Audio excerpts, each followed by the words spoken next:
Okay. So roots are some.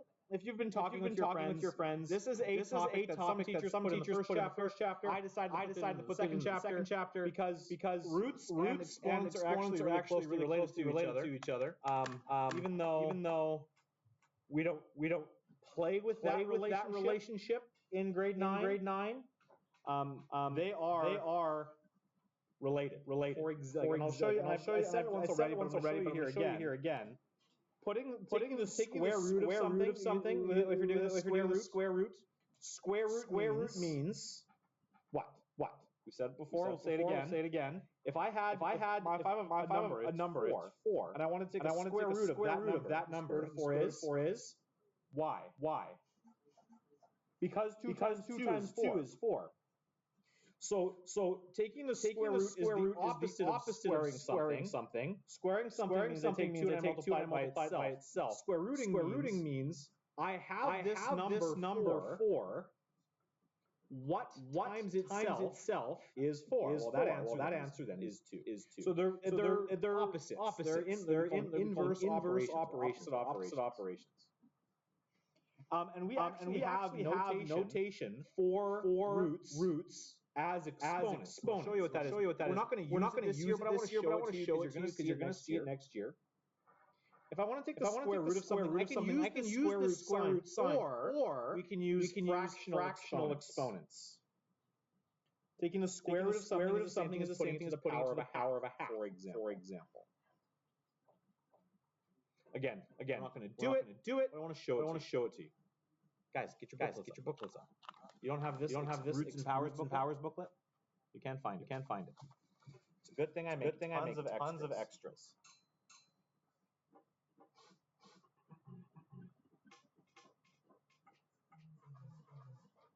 Who else needs? Anyone? Okay, you've been legitimately away. Both of you need it? Anyone too? You don't know? That's last chapter. This is why you should have opened last chapter. No, that's last chapter. You're testing that already. This is why you guys have binders. So these have a home. Yeah, you'll use the prompt. Use your. Okay. So square root of 9 is. Square root of 16 is. I'm sensing a pattern. If you take a look at your multiplication tables I've given you, you guys are not going to be allowed to use the calculator still on this chapter. What is interesting about let's do it this way. What do we call these numbers here? 4, 9, 16, 25, 36, 49.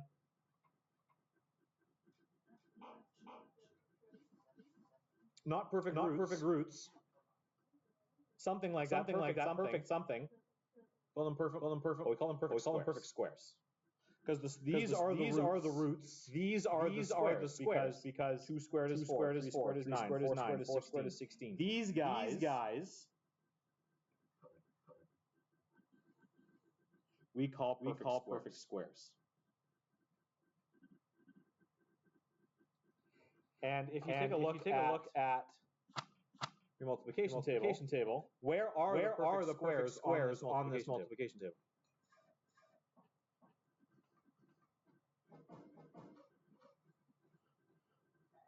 They're the diagonal. 1 times 1 is 1. I won't use that color. I'll use pink. 2 times 2 is 4. 3 times 3 is 9. 4 times 4 is 16. 25, 36, 49. Yep, and we keep going.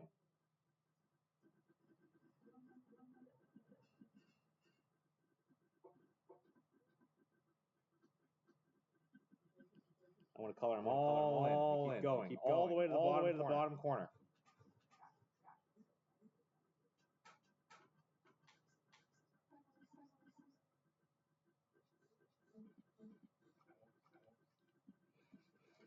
Now, these are important numbers.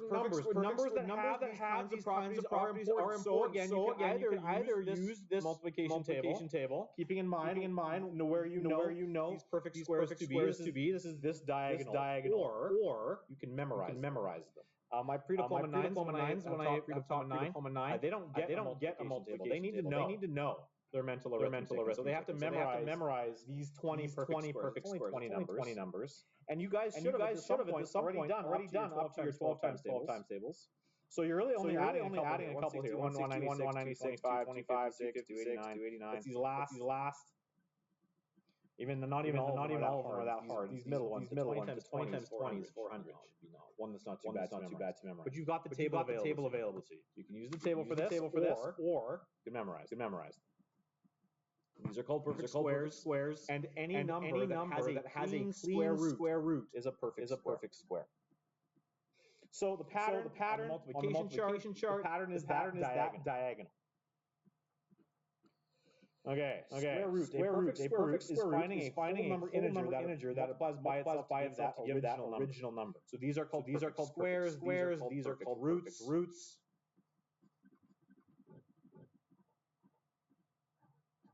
It's not always just whole numbers though, either. You can have fractions that do this too, which we're going to look here in a sec. Where does the idea of a square root come from? It comes from literal squares. The words to use in math have meaning. When we talk about percent is per 100, and cent is the French word for 100. The words we choose to use have meaning. So when we're talking about squares, these numbers are perfect squares. Why? Because you can make squares that have these areas. The area of this square is 4. Each one of these is one unit by one unit. So the area of this square is 4. For this guy, area equals 4. So what is the root of the square? Well, the root of the square is what number times itself gives us that value. And if that's the area, what am I looking for in a square? How do you find the area of a square?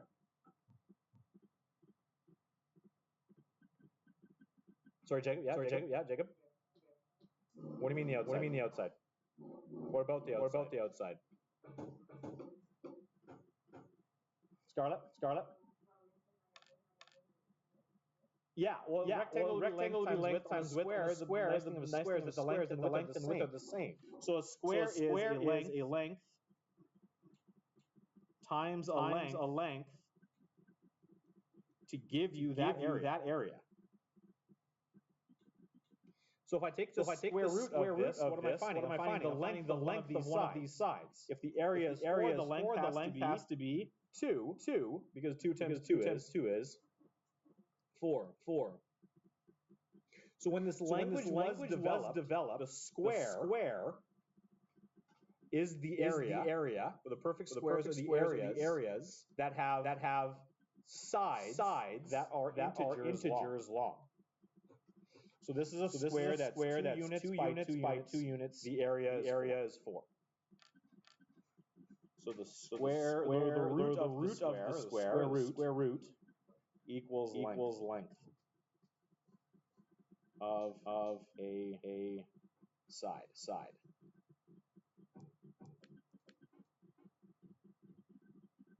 So this language of square root, when this was developed, it was actually developed by the ancient Greeks thousands of years ago. The idea of having length times length being the root of a shape. The root of the shape is the length of its side. Obviously, they were using English for that. They were using ancient Greek, but that was what was meant. So over this one, the area of this shape is how many squares is it? 9 squares. 1, 2, 3, 4, 5, 6, 7, 8, 9 squares. So this whole shape has an area of 9, and the side length is 3. Therefore, the square root of 9 equals 3. Is how these ideas were developed. This one has an area of 16. There are 16 squares there. And you can see that the length of one of these sides is 4. So the square root of 16 is equal to 4. I don't know how many different ways I can model that. We can apply square roots of fractions and decimals. Square root. We can apply squares, and perfect square roots to fractions and decimals. Let's take a look at this. Is 9 over 16 a perfect square? Why not, Scarlett?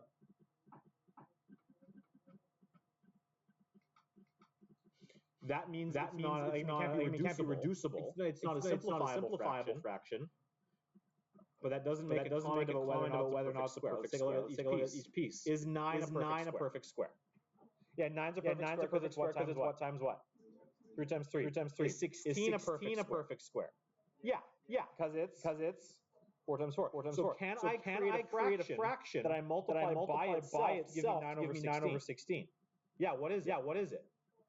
It's 3/4. 9 over 16 is the same as 3 over 4 times 3 over 4.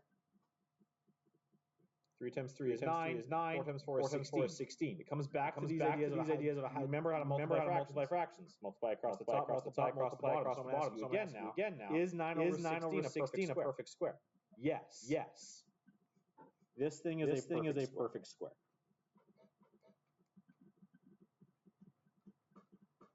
Fractions are perfect squares if both the numerator and denominator are perfect squares. So the numerator is a perfect square. The denominator is a perfect square. So the whole thing is a perfect square.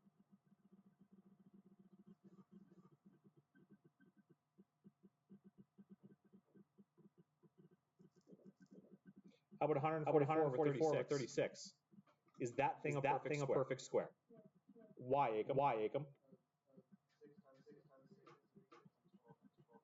Well, 144 is 12 times 12. 36 times 6. So the square root of 144 over 36 is?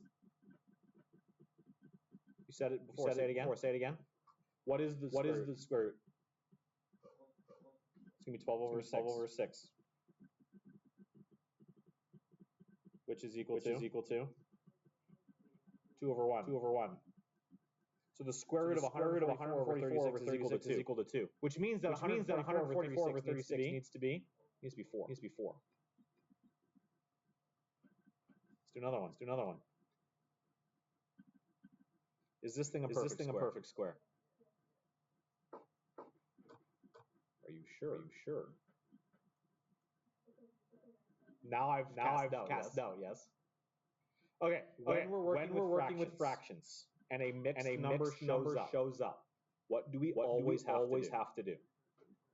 Convert it to improper. To get a true sense of the fraction, we always convert to improper.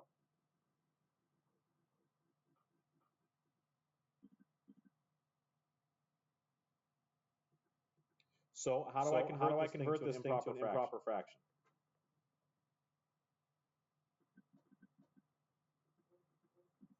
Four times 16, I will tell you that 4 times 16 is 64.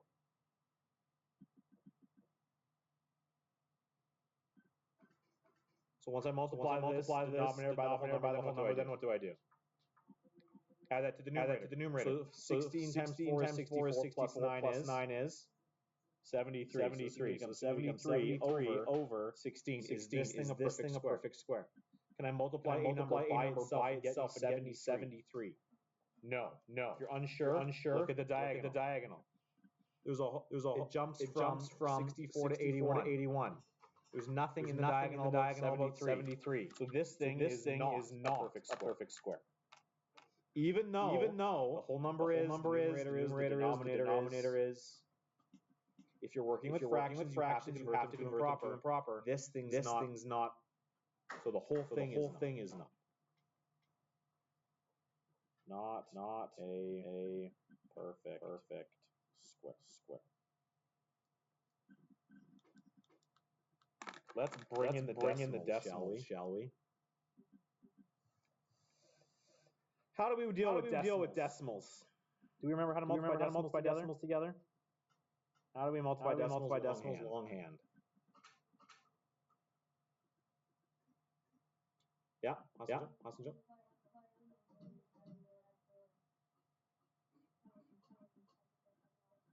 I multiply and I add up the number of decimals. Okay. Yeah, and how many decimal places there is in the two numbers that I multiplied together. So for a decimal to be a perfect square, what must be true? I'm going to move to the board here. I will fill in a second. Decimal multiplication for a decimal to be a perfect square. Perfect square decimal. I need to take a decimal. I need to multiply by itself. And then whatever results, there is always be a perfect square. That's the definition of a perfect square. Perfect square is can I write any number and that is a multiple of one number by itself. 4 is 2 for example. So nice decimal to work with. Anybody. Samira. Give me a decimal. Any number. 0.5. Okay. So I'm going to take 0.5 and multiply by itself. 5 is 25. Because this is 0, I multiply by this stage.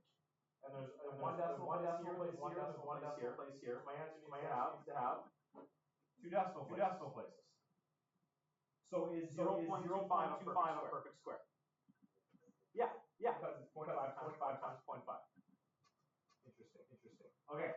So the one digit or a one decimal place number. Someone give me a nice easy decimal place number.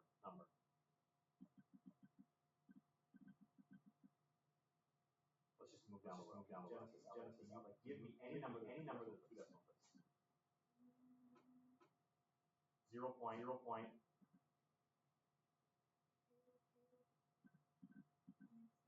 Sure. 0.26.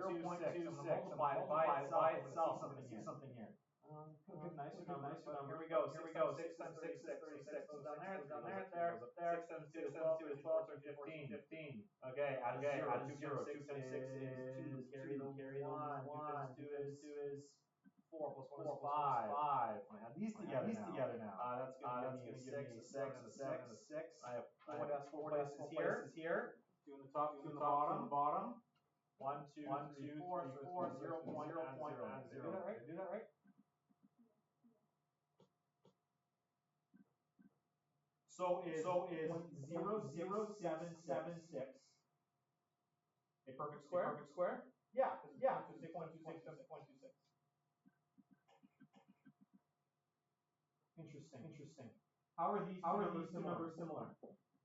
There is a property they both share.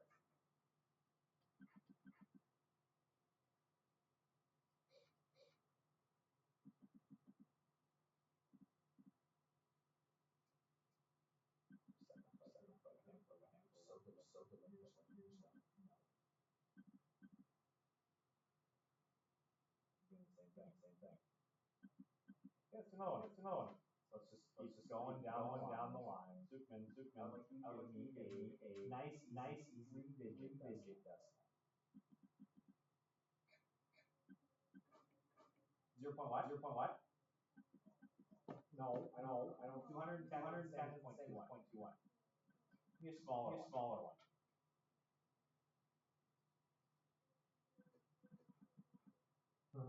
There we go. 0.156 for shiggles. We're going to multiply those two numbers together. 6 times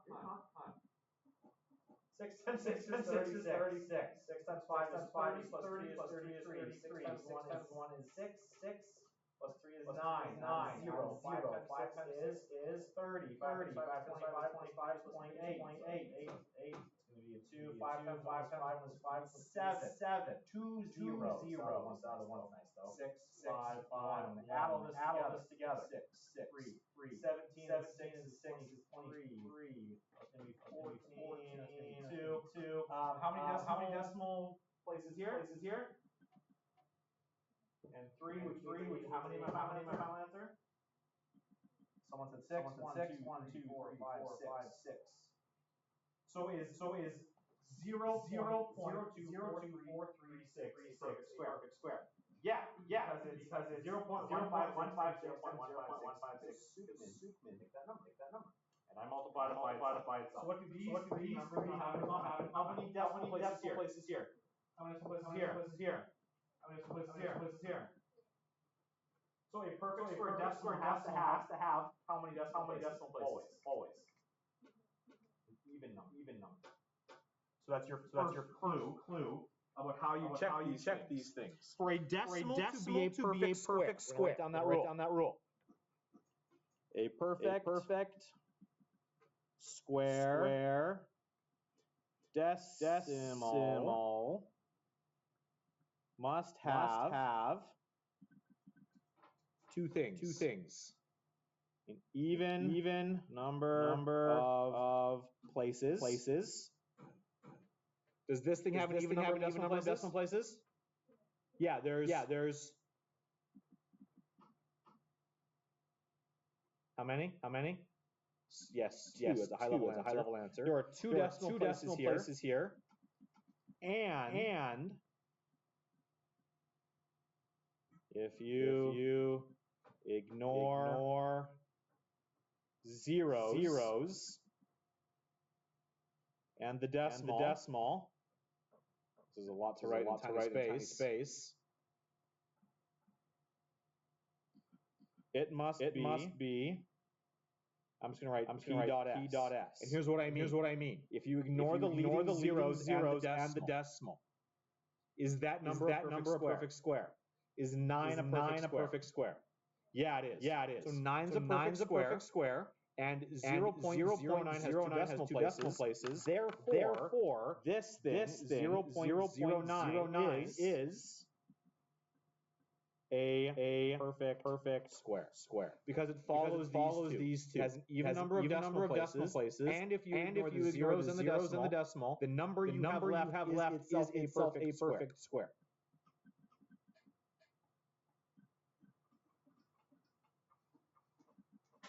So, what is the square root of 0.09? It has to have how many decimal places? The square root of this has to have how many decimal places? If this thing has 2, then each number had 1. So the square root of this has to have half the number of decimal places. So this is a two decimal places. So the square root is going to have one decimal place, and the square root of 9 is 3. The square root of 9, where is 9 is 3 times 3. So the square root of 0.09, square root of 0.09 equals 0.3. This thing is going to multiply by itself. There's going to be 0.3 times 0.3. Each of those has one decimal place. Your final answer has to have 2.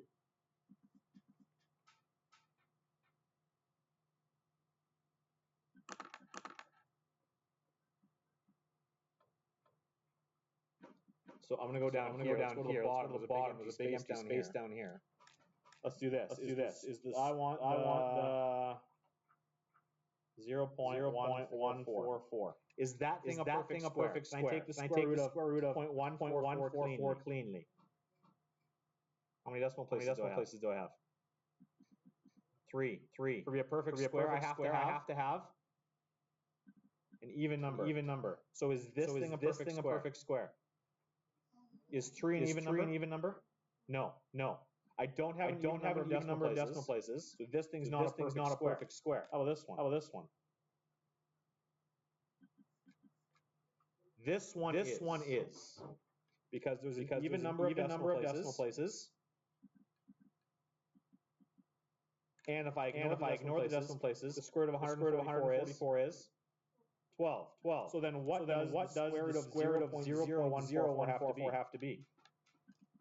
If there's four decimal places here, the thing that I multiply by itself has to have half that many. Half of 4 is 2. And the square root of 144 is, so it's going to be 0.12. It has half the number of decimal places. It has 2 instead of 4. And the square root of 144 is 12. So there are nice, clean, quick tricks for dealing with some of these things. The square roots of decimals. So let's crank out these real quick as a class. Is one a perfect square? Let's do this. Square root of 1 is 1. Because 1 times 1 is 1. Cool. How about this one? That's interesting.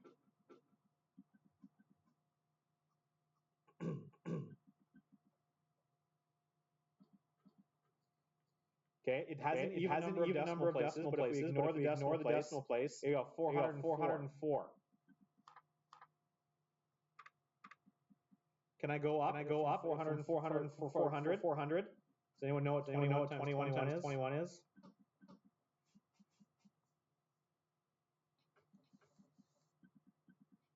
Let's add it to the thing.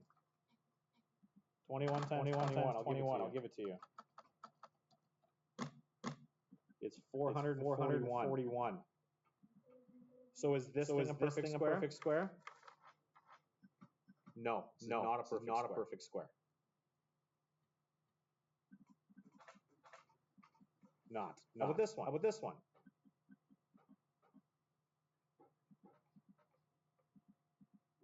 It is. Nice. What is it then? It's 11 over 2. How about this guy? It is great. It's just x. X squared is x times itself. Well, the definition of a perfect square is can I write it as a number times itself? I can. X squared is x times x. So the square root of x squared is just going to be x. And the square root of 7 is. It's not a perfect square. Let's give you one more ball, shall we? How about this one? The square root of 18 over 8. Is that thing a perfect square? Are you sure? What do you always have to do with fractions? We said okay. We took them. We have to make mixed improper. What's the other thing we always have to do with fractions? Mr. Keeley, what do we always do with fractions? What do we always have to do with fractions? Reduce. Can I reduce 18 over 8? I can. 18 over 8 is 9 over 4. Oh, look. Is 9 over 4 a perfect square? Yeah, it is. 9 over 4 is? The square root of 9 over 4 is 3 over 2. So was 18 over 8 a perfect square? You bet it is.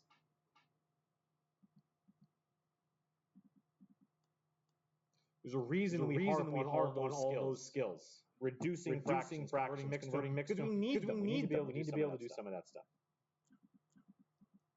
Okay. Questions about anything I've just done? If there are no questions, flip the page. We're going to do one more thing today. Before I get you to play.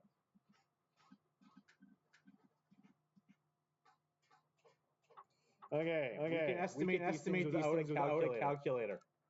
And so this is what we are going to do now. The square root of 7 is not a perfect square. We know this.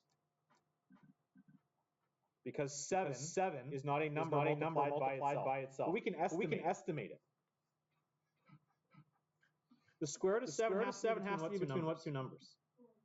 y2 and 3.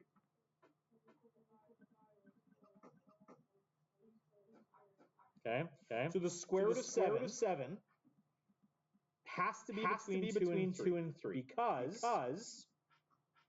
2 is the square root of 4 and 3 is the square root of 9. And the square root of 7 lands between these two. So this must be somewhere between 2 and 3. So this is the first step in estimating non-perfect square roots. You need to find squares that are the closest one less and the closest one above the number we're estimating. So the square root of 7, 7's between 4 and 9, so the square root of 7 is going to be the square root of 4, and the square root of 9 is between 2 and 3. So you find squares below and above 7, 4 and 9. And now, this is the fun part. How far between 4 and 9 is 7? This is the purpose of fractions. How far along the way is it? Yeah. It's kind of in the middle. It's closer to. Well, forget these for a second. Let's talk about just 7. 7 is between 4 and 9. 4 and 9. Is 7 to 9 or is it 9 or is it closer to the 4? It's closer to the 9. So it's going to be past halfway. Can we create a fraction that represents how far 7 is along the journey from 4 till 9? It's the purpose of fractions. How far away is 4 from 9? It's 5 units away. And how far along the way is 7 from 4? 3. So this is what I'm going to use for our estimate. We're going to say that the square root of 7 is approximately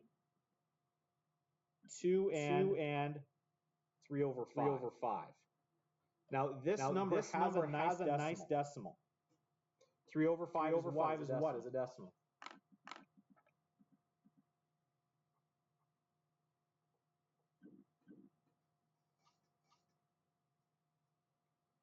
This is one of the ones I wanted you to be able to convert quickly.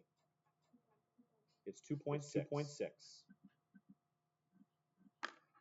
I would like you to pull out your calculators. Everyone get out your calculators. If you don't have one, don't go get one. Find someone you're sitting beside, lean over, and share the calculator with the person you're sitting next to.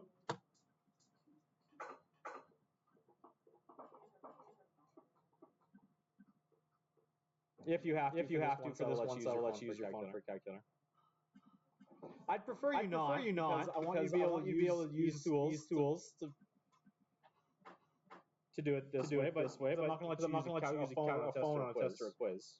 So all of these things they can do square roots. Some of them will have square root buttons. On the Casio, that button is right there. So I'm going to push the square root button. I'm going to push 7. I'm going to close the bracket. Enter. The square root of 7 is actually 2.64575711311. And this decimal is going to keep going. My calculator just ran out of space. Is 2.64575711311. If I estimated that as 2.6, is that a reasonable estimate? Yes. This is a good estimate. So we're done.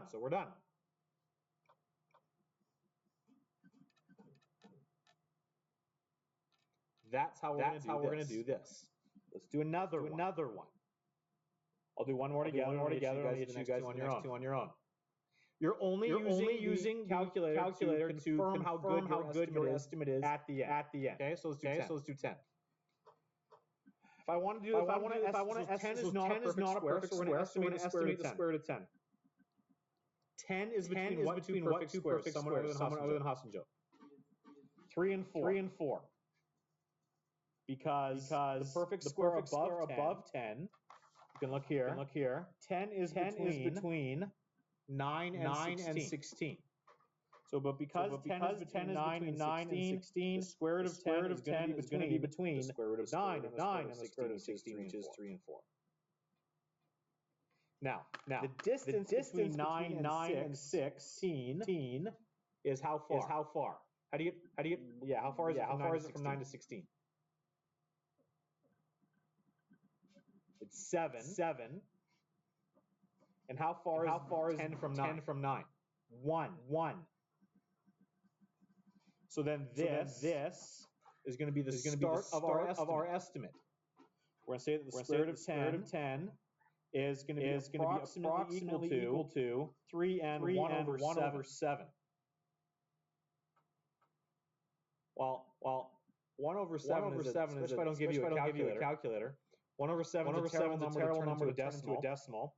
So what is a nice fraction that 1 over 7 is kind of close to? Now we're going to this is the language I use here is we're going to massage the fraction.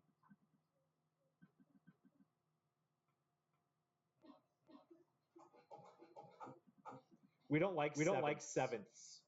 So we're just going to kind of push on the number a little bit, and we're going to turn it into a fraction we like a little better.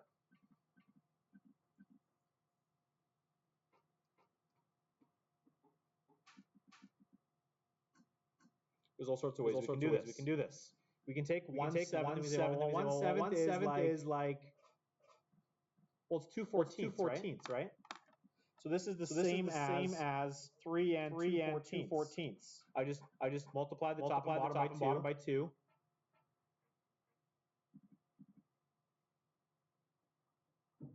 Well, 2/14. That's going to be kind of close to 3/15, right?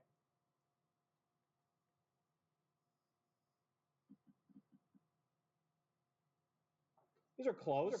I just bumped 2 over 14, 3 over 15. Those are close fractions. And we like 3 over 15. Why is 3 over 15 a nicer fraction? Yes. Because it's reducible to something clean. 3 over 15 reduces to divide by 3. It's going to become 1 over 5. Which is what as a decimal? 3.2. That's going to become our estimate.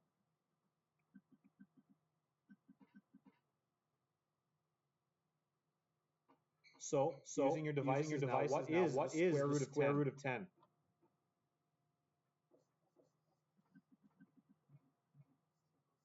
The square root of 10 is actually equal to. Sure, Hassanjo, give me the number. Okay, so let's leave it at 3.16. Is 3.2 a good estimate for the square root of 10? Yeah. Because 3.16 rounds to 3.2. We're good. That is a good estimate.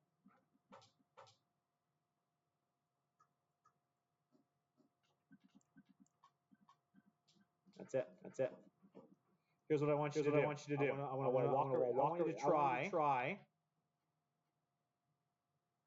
these two. I'll come around and I'll help where needed. I want you to estimate the square root of 20, estimate the square root of 35, and then I want you to flip the page, and I want you to do it again. I want you to, you know what, maybe we'll do those. We'll skip 35. I want you to try this one. We're going to skip this one. I'll give you the answer. I'll give you my estimate to this. After you're done it. And then I want you to move on to these ones there. These ones here. For the top ones, you get to use your calculator. For your bottom ones, no calculator. You have to be able to do them. Okay, that's what we're doing. That's what we're doing. The rest of the block. On your mark, it's a giver. Try first the square root of 20. Once you've done that one, put your hand up and I'll tell you what my estimate was. You may. Put your name on the board. Yes, put your name on the board. Give it a shot.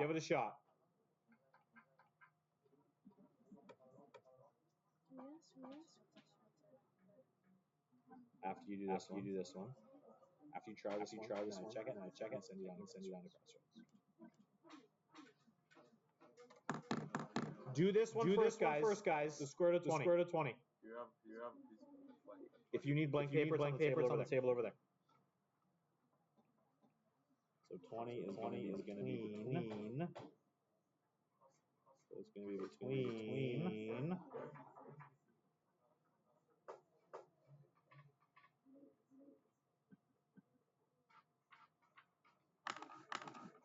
Okay.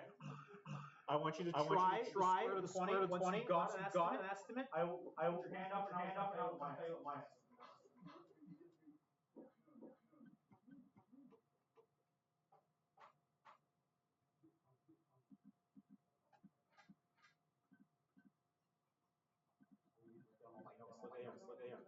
So Josh, when we made the fraction, the denominator of the fraction, the distance 9 and 16.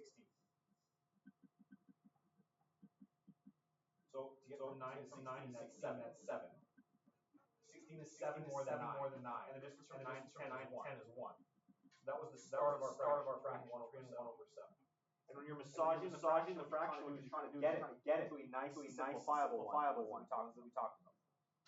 Halves, quarters, fifths, ninths are nice. What size lead?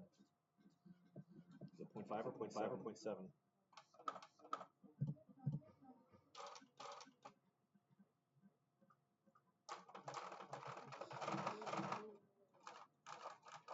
At 0.5 lead. Oh, 0.7 lead.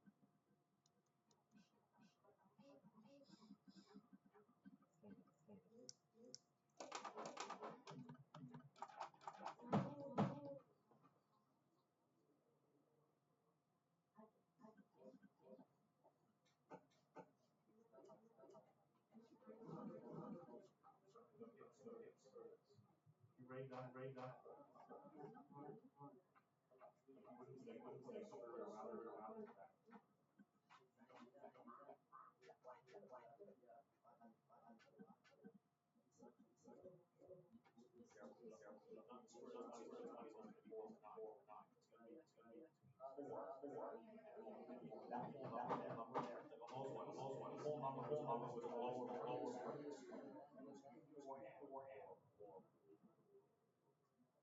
Which then always convert your estimate to a decimal. But that is the fraction I use as well.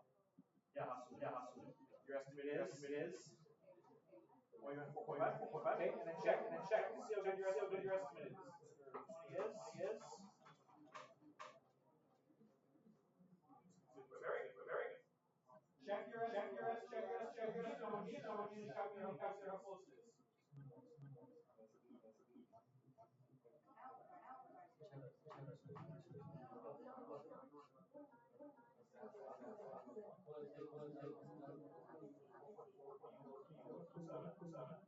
It's very close.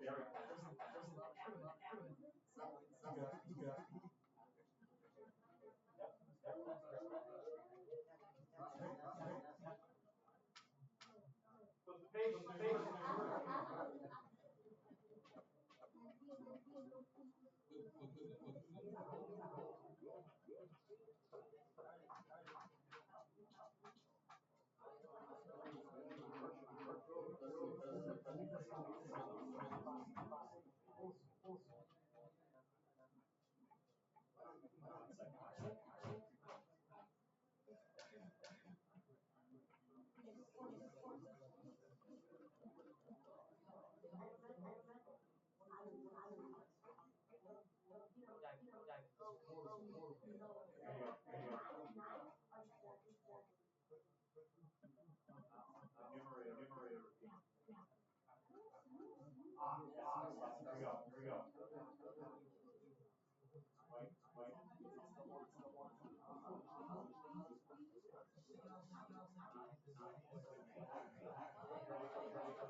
Fraction. The making of fraction from the square above and below. So it was 7. It was 7 4 and 9. So the distance from 9 is 5. And 7 was 3. You make a fraction to the lower square root 2. The lower square root 2 and 5. 2 and 5.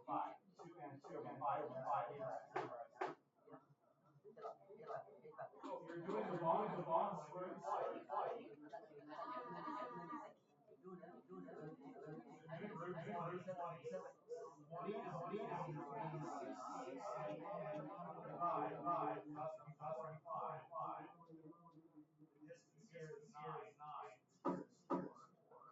So it's always the lower square.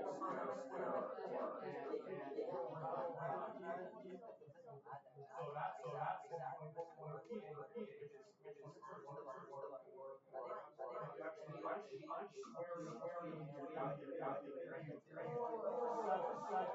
and jump.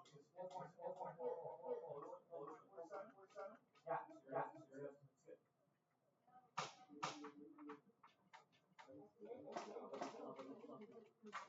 Sometimes it's just explain it slowly. Yeah. Wait. The massaging fraction is what we do. Yeah. And then this one you have value.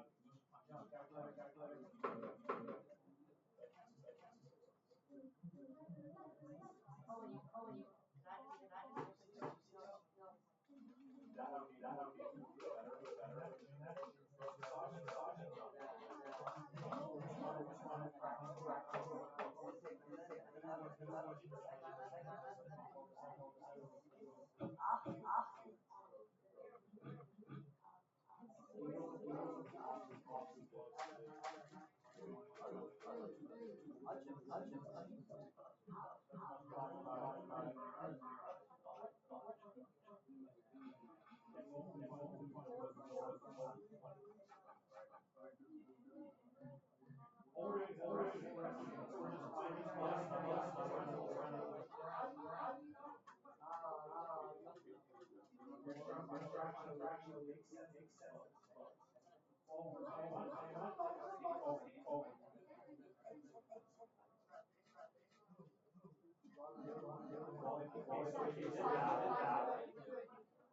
So you went from, is it 3n or is it 4n? Okay. So it's 3 and 4 or 7. You want to take that to 3 or 8. I took 3 and what was it, 20 is what I said. So this is 3.5.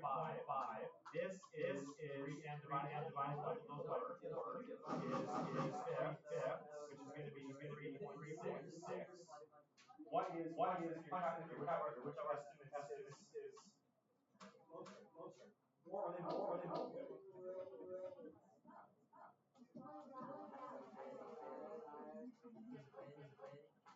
So yours is bad.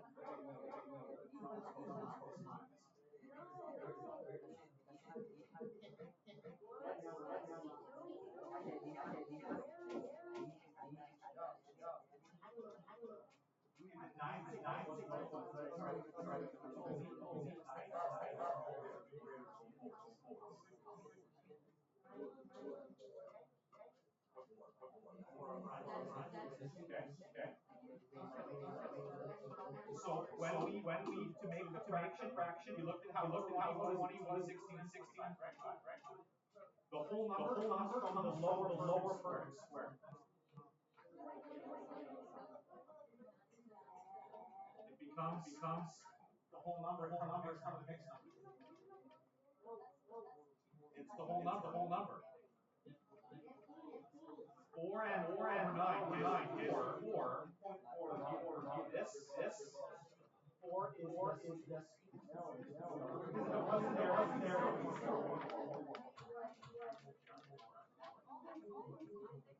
Okay.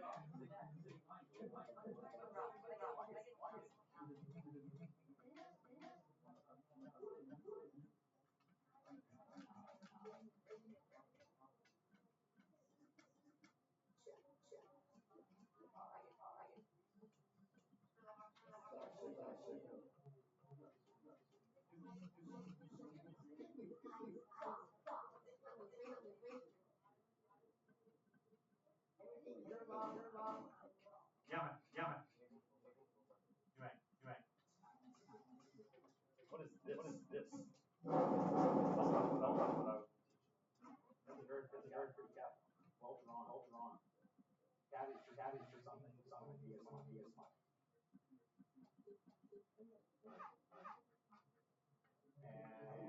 And Arabic?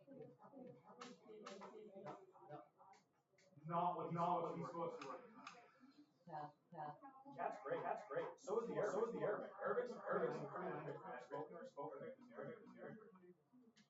I don't read it. Can't read it. Right. You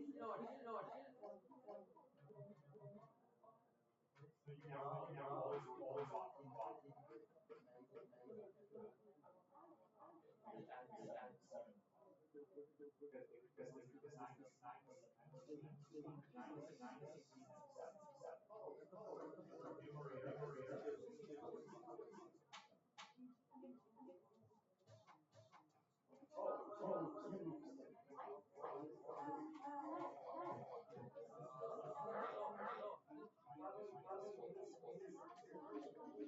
That's a big difference.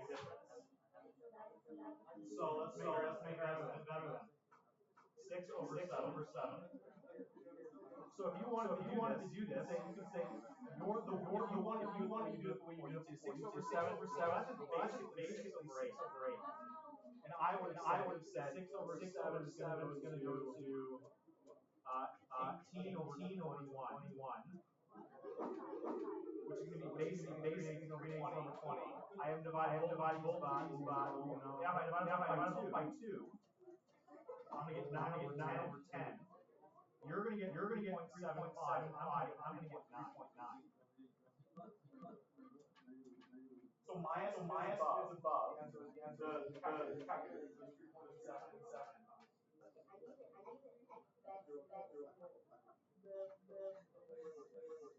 Right. I'm going to get 9. Both are acceptable.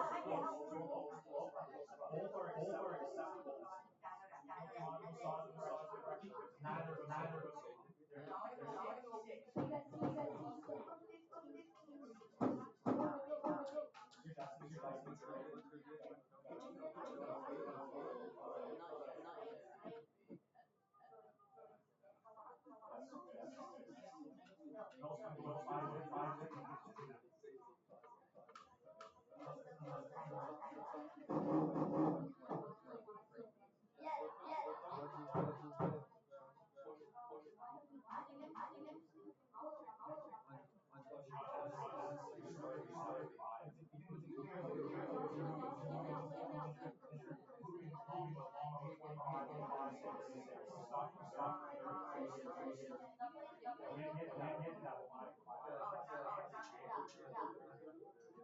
Okay.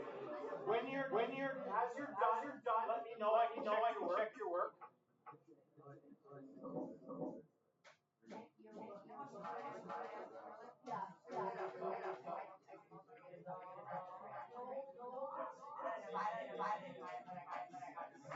Don't do that.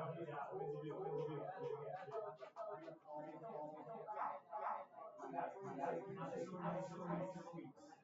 I made. So what was your price?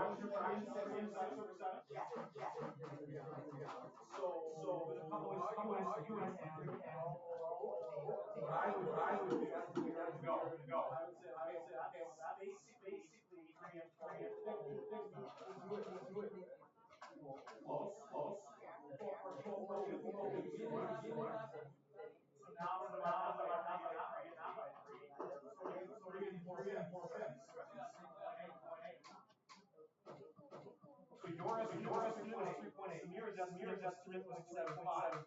My estimate was not. Actual value. What is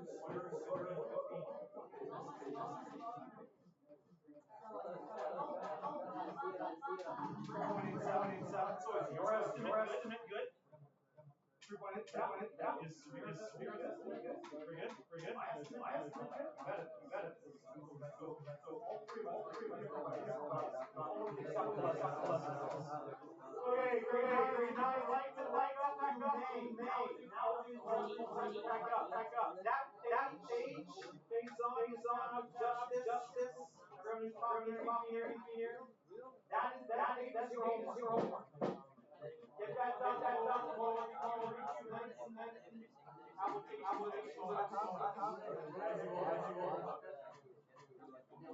Don't go, have a safe day. See you later.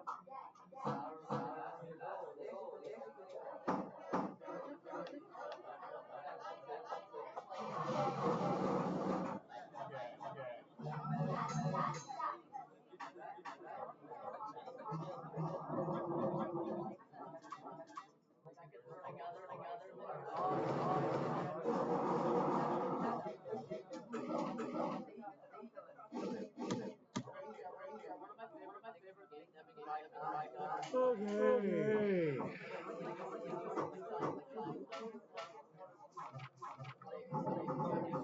Yes, sir. Did you over 19? Yeah, I did. Wait, hold on. This is your answer? That's what you wrote on the test? That's correct. Yeah. That's correct. That's what you wrote. I was confused because I was like, I don't know what I did wrong.